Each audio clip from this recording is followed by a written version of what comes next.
രഞ്ജു ആണ്, ട്യൂഷൻ ബോർഡിലേക്ക് സ്വാഗതം. ഇന്ന് ജൂൺ 24 ഇത് ഇന്നത്തെ ഒരു ട്രാവൽ അപ്ഡേറ്റ് ആണ്. നിങ്ങൾക്ക് അറിയാവുന്നതുപോലെ ഇന്നലെ ഖത്തർ എയർ സ്പേസ് പൂർണ്ണമായിട്ട് ക്ലോസ് ചെയ്തിട്ടുണ്ടായിരുന്നു. ഇന്ന് രാവിലെ റീഓപ്പൺ ചെയ്തു എങ്കിലും അവിടേക്കുള്ള ഫ്ലൈറ്റുകളുടെ ടൈമിങ് എല്ലാം താളം തെറ്റിയിരിക്കുകയാണ്. മിഡിൽ ഈസ്റ്റിലേക്കുള്ള പല ഫ്ലൈറ്റുകളും ക്യാൻസൽ ചെയ്യുകയോ റീറൂട്ട് ചെയ്യുകയോ റീഷെഡ്യൂൾ ചെയ്യുകയോ ഒക്കെ ചെയ്തിട്ടുണ്ട്. എൻ്റെ കസ്റ്റമർ ആണെങ്കിൽ ഇന്ന് മോർണിംഗിൽ പോയ കസ്റ്റമറിനെ എയർപോർട്ടിലേക്ക് കയറ്റി വിടാതെ പുറത്ത് നിർത്തുകയായിരുന്നു. ഫ്ലൈറ്റ് ഓപ്പറേറ്റ് ചെയ്യുന്നുണ്ടോ എന്ന് പോലും തീരുമാനമായിട്ടില്ല എന്നാണ് പറയുന്നത്.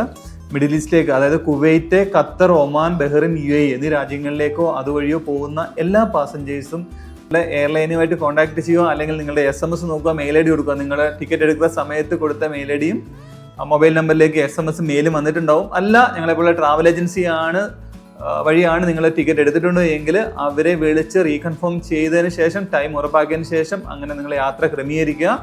മിക്കവാറും ഇന്ന് തന്നെ ഷെഡ്യൂളെല്ലാം കറക്റ്റ് ആവുമെന്ന് വിശ്വസിക്കുന്നു. എൻ്റെ ഒരു പാസഞ്ചർ ഇന്ന് രാവിലെ എയർപോർട്ടിൽ ചെന്നിട്ട് എയർപോർട്ടിനകത്തേക്ക് കയറ്റി വിട്ടത് പോലും ഇല്ല. കഴിച്ച് അവർ പോകുന്ന ഫ്ലൈറ്റ് ഏത് സമയത്താണ് ഷെഡ്യൂളാണ് എന്ന് ഇവർക്ക് ഇപ്പോഴും ഇൻഫർമേഷൻ കിട്ടിയിട്ടില്ല. അതുകൊണ്ട് തന്നെ അവരെ അകത്ത് കയറ്റിയിട്ടുമില്ല. അവർ വണ്ടിയിലൊക്കെ വിശ്രമിക്കുകയാണ് ചെയ്യുന്നത്. അപ്പോൾ ഏതെങ്കിലുമൊക്കെ സോഴ്സിൽ നിങ്ങളുടെ എയർലൈനുമായിട്ട് കോൺടാക്ട് ചെയ്യുകയോ ഇങ്ങനെയുള്ള ഇൻഫർമേഷൻ കളക്ട് ചെയ്തതിന് ശേഷം മാത്രം, നിങ്ങളുടെ ടൈമൊക്കെ മനസ്സിലാക്കിയതിന് ശേഷം മാത്രം ട്രാവൽ ചെയ്യാനായിട്ട് ശ്രദ്ധിക്കുക. ഇന്നും നാളെയൊക്കെ ആയിരിക്കും ഇങ്ങനെ ഒരു പ്രോബ്ലം ഉണ്ടാകുന്നത്. ഉടൻ തന്നെ ഇതെല്ലാം കറക്റ്റ് ആവുമെന്ന് വിശ്വസിക്കുന്നു.